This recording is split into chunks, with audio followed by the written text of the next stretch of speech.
Hello friends, welcome to my channel. आज के इस वीडियो में हम डिस्कस करेंगे फंडामेंटल राइट्स के डिस्क्रिप्शन के बारे में। तो ये 6 फंडामेंटल राइट हैं जो कि हमें मिले हुए हैं।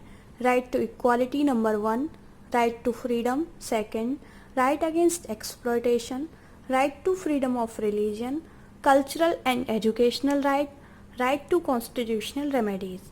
तो ये 6 फंडामेंटल राइट्स हैं जो इंडियन कॉन्स्टिट्यूशन के द्वारा हमें दिए गए हैं। तो अब हम देख लेते हैं इन सभी का डिस्क्रिप्शन।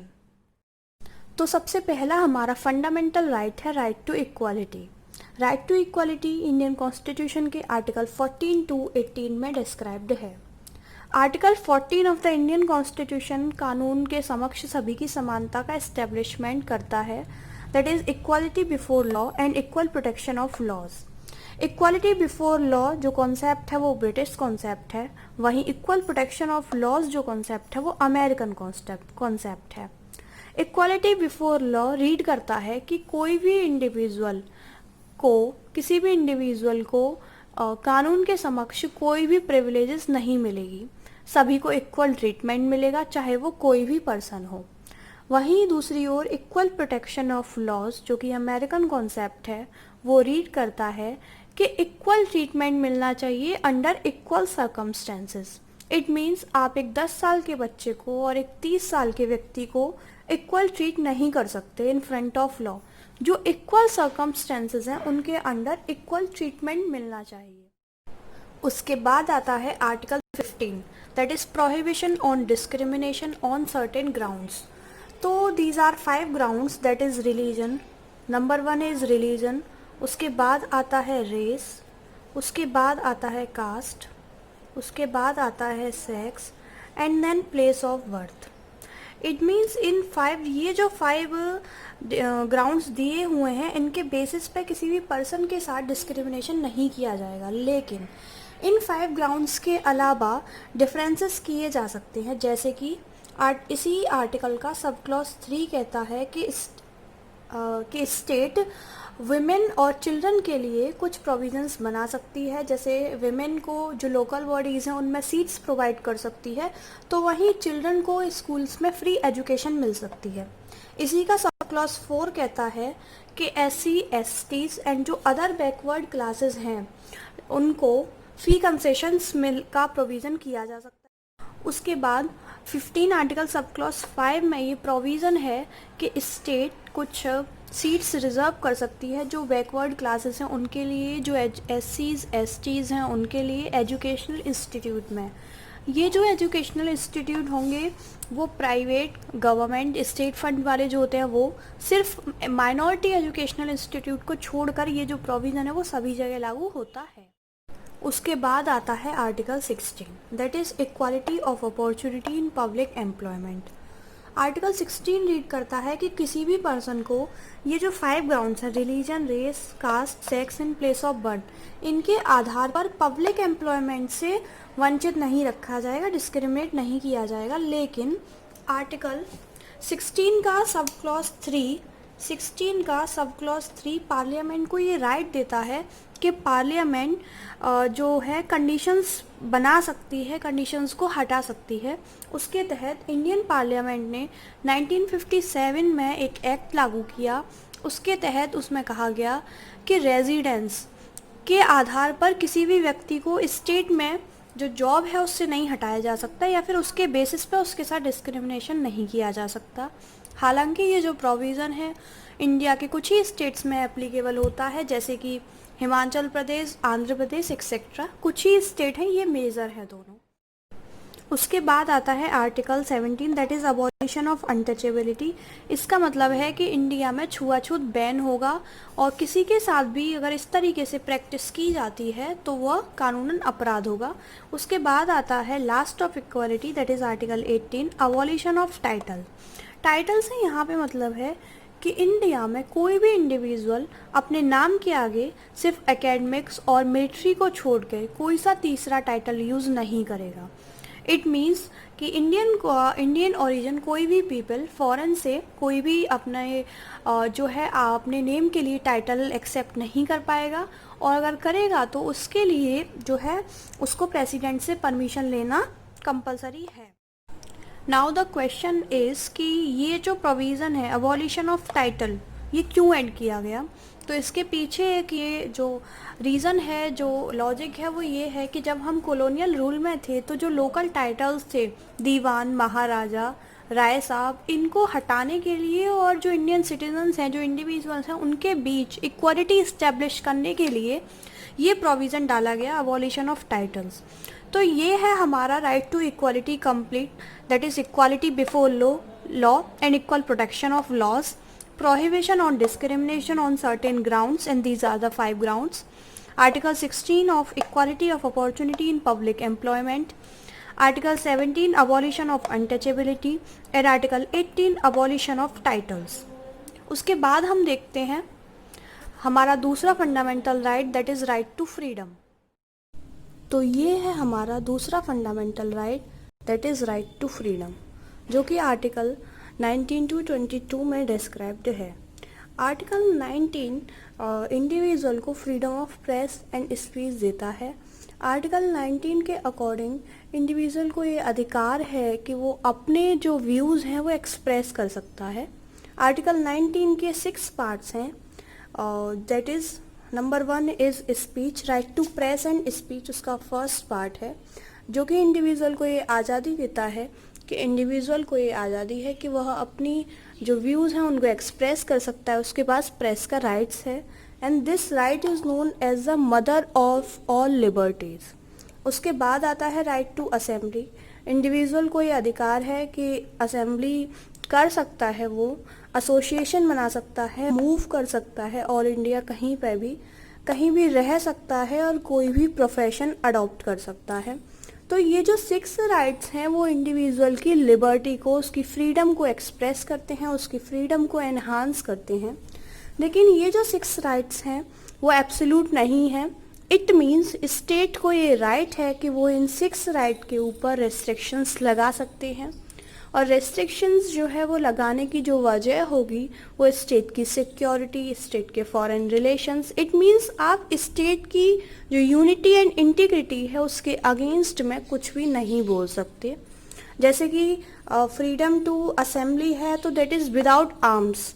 तो इस तरीके से जो फ्रीडम है, राइट टू फ्रीडम, ये आर्टिकल 19 पे 6 फ्रीडम हमें दी ज़रूर गई हैं, लेकिन इन पे भी एब्सोल्यूट नहीं है ये भी, और इन पे भी रिस्ट्रिक्शंस इम्पोज किए जा सकते हैं।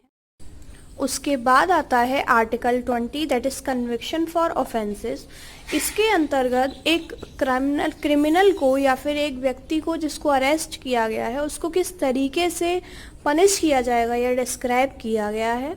इसमें बताया गया है कि कोई भी पर्सन जब तक कि उसका क्राइम प्रूव नहीं हो जाता तब तक उसे पनिशमेंट नहीं दी जाएगी। सेकंड, किसी भी क्रिमिनल को एक ही क्राइम के लिए 2 बार पनिशमेंट नहीं दी जाएगी। एंड थर्ड वन इज़, ये अज्यूम किया जाएगा कि जो पर्सन है वो इनोसेंट है और प्रोसिक्यूशन को उसका गिल्ट प्रूव करना होगा। और यहाँ पे एक पॉइंट ये भी आता है कि इसमें ये भी अधिकार है कि किसी भी पर्सन को अपनी विल के अगेंस्ट स्टेटमेंट देने के लिए फोर्स नहीं किया जाएगा। उसके बाद आता है next article, that is life and personal liberty, article 21। इसमें इंडिविजुअल को ये अधिकार है कि वो अपनी लाइफ और अपनी पर्सनल लिबर्टी को एंजॉय कर सकता है। नोटेबल पॉइंट इज़ कि आर्टिकल 20 एंड 21 ये इमरजेंसी के टाइम पर भी सस्पेंड नहीं होते, लेकिन अगर कोई व्यक्ति पनिशेबल क्राइम करता है तो वो आर्टिकल 21 के आधार पर राइट टू लाइफ को क्लेम नहीं कर सकता। और right to education, article 21A, it was added by 86 constitutional amendment act of 2002। ये जो राइट है वो 6 to 14 ईयर्स के चिल्ड्रन को फ्री एंड एलिमेंट्री एजुकेशन का प्रोविज़न करता है। उसके बाद आता है article 22, that is protection against arrest and detention. इसके 2 पार्ट्स हैं, एक वो जब इंडिविजुअल को क्राइम करने के बाद अरेस्ट किया गया है, और दूसरा वो जब उसे सिर्फ शक के आधार पर अरेस्ट किया गया है। तो पहले वाले में जब इंडिविजुअल को क्राइम करने के बाद अरेस्ट किया गया है तो ये प्रोविज़न है कि उसके पास ये अधिकार है कि वो अपने लिए लॉयर कर सकता है, लॉयर हायर कर सकता है, रीज़न उसको बताया जाएगा कि उसको क्यों अरेस्ट किया गया, और तीसरा उसको विदिन 24 आवर जो नियरेस्ट मैजिस्ट्रेट है उसके सामने प्रेजेंट किया जाएगा। और दूसरा पार्ट जिसमें एक इंडिविजुअल को सिर्फ सस्पेंशन के आधार पर अरेस्ट किया गया है, उसमें ये प्रोविज़न है कि उसका अरेस्ट यानी उसका डिटेंशन 3 महीने से ज़्यादा एक्सीड नहीं होगा। अगर होता है तो उसे रीज़न बताया जाएगा कि उसे क्यों अरेस्ट किया गया है। उसके बाद उसके पास ये राइट होगा कि वो अपने लिए लॉयर हायर कर सकता है। और पार्लियामेंट को ये अधिकार है कि पार्लियामेंट जो इसके प्रोविज़न हैं उनको रिवाइज कर सकती है, कम या ज़्यादा कर सकती है, तो ये अधिकार पार्लियामेंट को मिला हुआ है।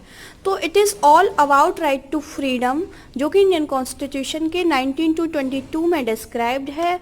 और ये वाला जो राइट है वो इंडियन सिटीजन्स की, इंडिविजुअल की फ्रीडम को प्रोटेक्ट करता है, फ्रीडम को एनहांस करता है और फ्रीडम को इस्टेब्लिश करता है। उसके बाद आता है हमारा तीसरा fundamental right, that is right against exploitation, जो कि इंडियन कॉन्स्टिट्यूशन के आर्टिकल 23 एंड 24 में डिस्क्राइब्ड है। आर्टिकल 23 रीड करता है प्रोहिबिशन ऑफ ह्यूमन ट्रैफिकिंग। इसका मतलब है कि किसी भी ह्यूमन बीइंग को as an object, as an goods use नहीं किया जाएगा। ह्यूमन का खरीदना, बेचना, फीमेल के साथ या चिल्ड्रन के साथ अब्यूजेस या इमोरल बिहेव करना भी अपराध होगा।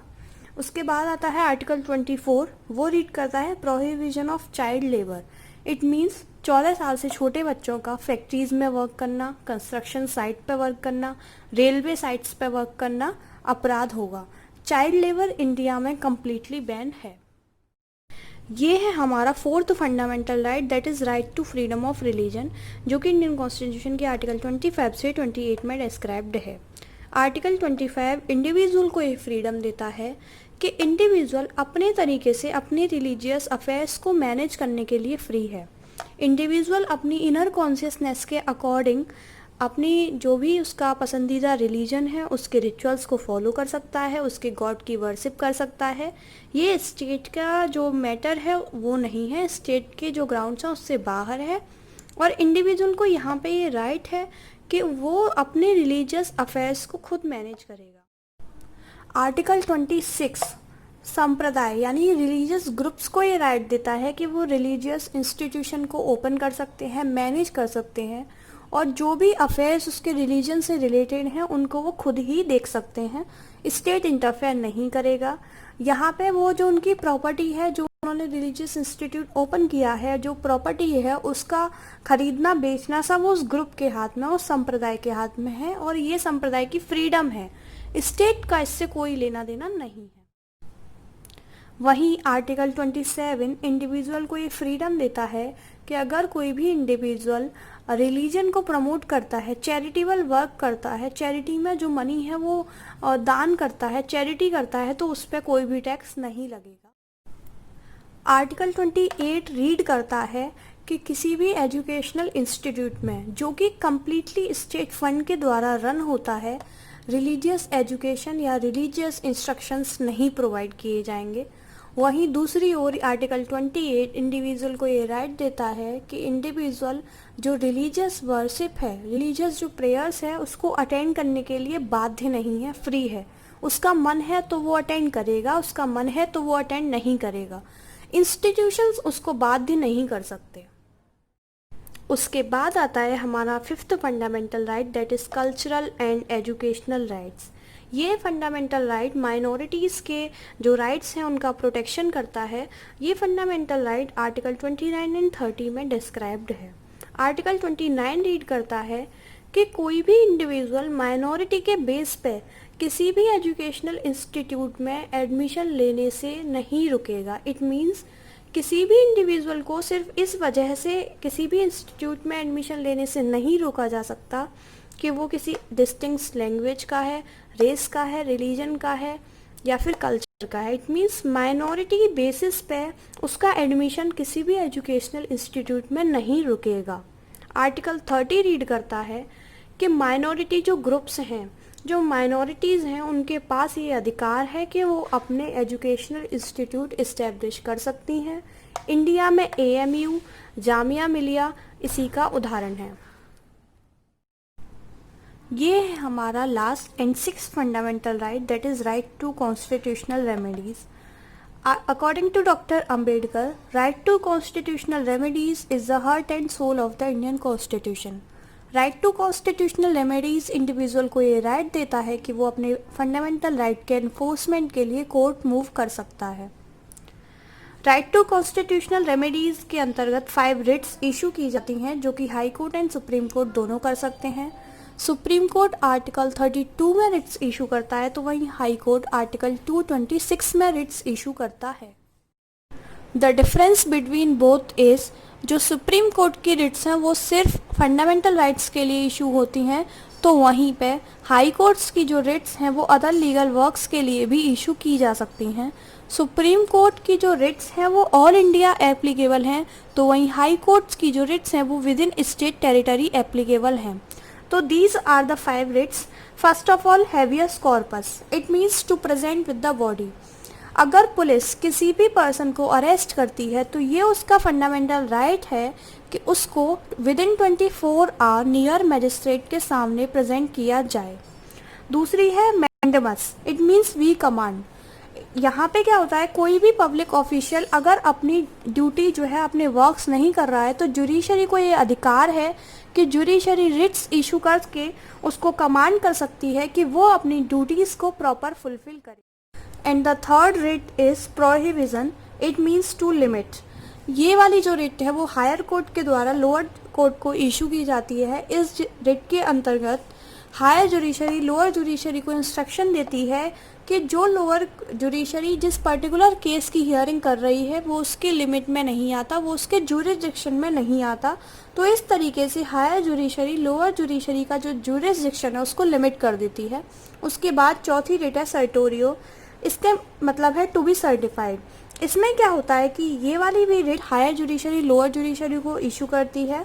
इसमें क्या होता है कि judiciary higher judiciary lower judiciary से कहती है कि जिस केस की आप हियरिंग कर रहे हो वो आपके जुरिसडिक्शन से बाहर है, इसलिए आप ये केस हायर जुडिशरी को ट्रांसफ़र करो.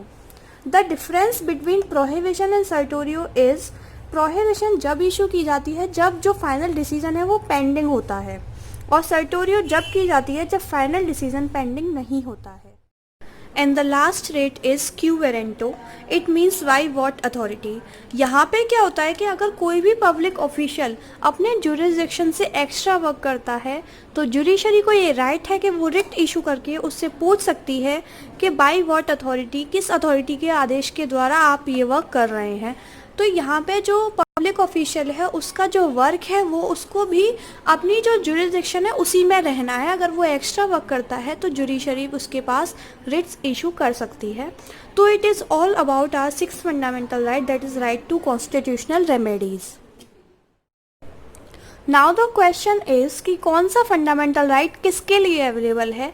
तो ये जो फंडामेंटल राइट हैं 15, 16, 19, 29 एंड 30 ये सिर्फ और सिर्फ इंडियन सिटीजन्स के लिए अवेलेबल हैं, ये 5 फंडामेंटल राइट्स. उसके बाद ये जो फंडामेंटल राइट्स हैं वो सभी के लिए अवेलेबल हैं, चाहे वो सिटीज़न हो चाहे वो फॉरेनर हो. तो हमने देखा फंडामेंटल राइट्स को जाना, फंडामेंटल राइट्स कौन कौन से हैं हमारे पास हमें ये पता पड़ा. उसके बाद फंडामेंटल राइट्स के ऊपर क्या क्या रिस्ट्रिक्शंस हैं, कौन कौन सा फंडामेंटल राइट्स एब्सोल्यूट है क्या एब्सोल्यूट नहीं है, हमने ये सब जाना. अगर आपको ये वीडियो पसंद आया हो तो लाइक एंड सब्सक्राइब करना ना भूलें. Thank you.